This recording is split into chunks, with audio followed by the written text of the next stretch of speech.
નમસ્કાર, YNN ન્યૂઝમાં આપનું સ્વાગત છે। સમાચારમાં વાત કરીએ તો વડોદરા શહેરની નગર પ્રાથમિક શિક્ષણ સમિતિ સંચાલિત સરકારી શાળાઓને વધુ સુરક્ષિત અને સુવિધાસભર બનાવવા માટે મેયરની અધ્યક્ષતામાં મહત્વપૂર્ણ સંકલન બેઠક યોજાઈ હતી। આ બેઠકમાં જર્જરિત જાહેર કરાયેલી શાળાઓની સ્થિતિની સમીક્ષા કરી જરૂરી સમારકામ અને પુનઃનિર્માણ અંગે મહત્વના નિર્ણયો લેવામાં આવ્યા હતા।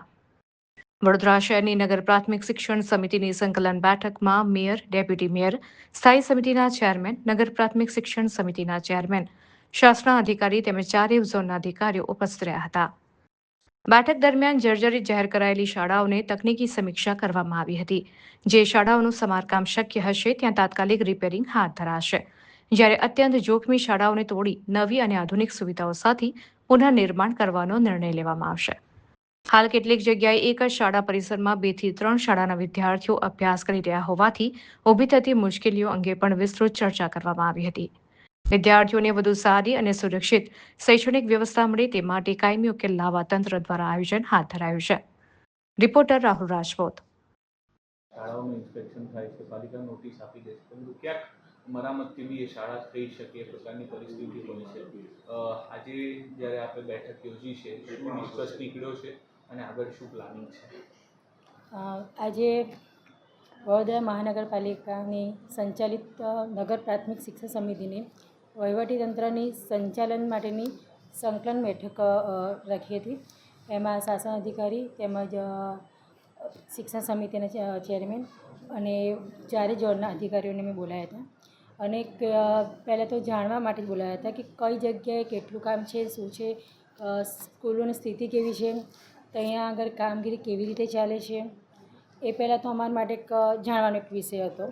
અને જે જર્જરિત માટેની તમે જે વાત કરી છે એ માટે પણ અમે એ લોકો દ્વારા જ અમારે જાણવાનું હતું કે કઈ પરિસ્થિતિ છે ત્યાં અને કયા લેવલ પર કામ કરવું પડે। તો એમના માહિતી જે અમને મળી છે એ પ્રમાણે અમે કાર્યવાહી કરવા આગળ અમે એ લોકોએ ડેપ્યુટી મેયર તેમજ ચેરમેન વર્ષાબેન અને અમે સાથે એક સંકલન મિટિંગ રાખીને એ ટૉપિક પર અમે ચર્ચા કરી હતી। અને જેમ કે આપને તો ખબર જ છે કે આદિત્યભાઈ પહેલાં પણ શિક્ષક સમિતિમાં રહી ચૂક્યા છે, એટલે એમને વધારે એવી માહિતી બધી ખબર છે, એટલે અમે સાથે રહીને એના વિશે થોડી માહિતી મળી અને હવે કયા લેવલ પર અમે કામગીરી કરવી એના માટેની એક બેઠક રાખી લીધી। અને આગળ અમે સ્કૂલોની સારી પરિસ્થિતિ થાય અને સારી રીતે બાળકો સ્કૂલમાં આવીને ભણે અને બાળકોને જે સુવિધા જોઈએ છે એ પૂરતા પ્રમાણમાં મળી રહે એ માટે અમે એક સારી એવું આયોજન કરીને સ્કૂલો અને વધારે બાળકો જોડાય સ્કૂલોમાં એ રીતે અમારે આયોજન છે।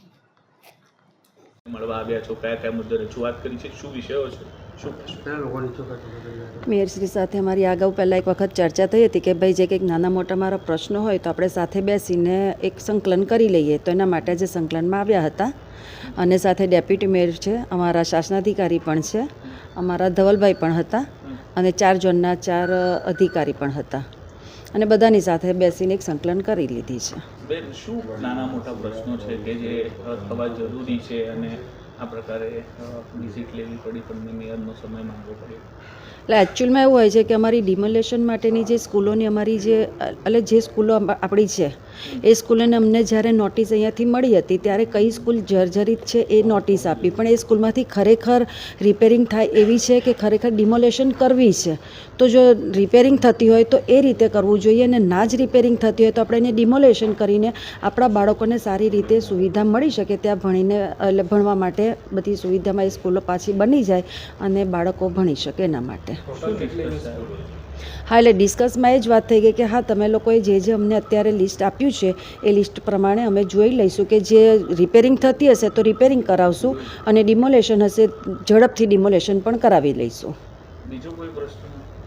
બીજો કોઈ પ્રશ્ન નહોતો, અમારા શાળાઓ માટે જ હતું કે એક શાળામાં અમારા 2 કે 3 સ્કૂલોના બાળકો બેસતા હોય છે, તો એના માટે થઈને અમને સુવિધા માટે કે જે ડિમોલેશન થઈ જાય તો અમારા બાળકો એ સ્કૂલમાં વ્યવસ્થિત પાછા ભણી શકે। ચોથા વર્ગના કર્મચારીઓનો જે પ્રશ્ન છે પગાર અને પેન્શન એટલે સુધી આવ્યું છે અને શું માનો છો કેટલા સમયમાં? ચોથા વર્ગના કર્મચારીઓના જે રેગ્યુલર છે એમનો તો પગાર ચાલુ થઈ ગયો છે, લગભગ 5-6 મહિના થઈ ગયા અને જે બાકી છે એનું અત્યારે લગભગ ઓલમોસ્ટ કામ પતવા આવ્યું છે। ટેકનિકલી જે કંઈક હતું એ જોવાનું હતું, એ શાસનાધિકારીએ કમ્પ્લીટ જોઈ લીધું છે અને થોડાક સમયમાં એ બી થઈ જશે. બેન, કેટલા આચાર્યોએ તમને રજૂઆત બી કરી છે, શાસનાધિકારીને બી રજૂઆત કે પેપર પર કે કેટલા ટોયલેટોની બી કામગીરી થતી નથી, શું કહેશો? જો જ્યારે અમને નગર પ્રાથમિક શિક્ષણ સમિતિની શાળામાંથી આચાર્યોની જે પણ જાણ થતી હોય છે ને એ કામો લગભગ કરાવતા જ હોઈએ છીએ. Subscribe now and press the bell icon.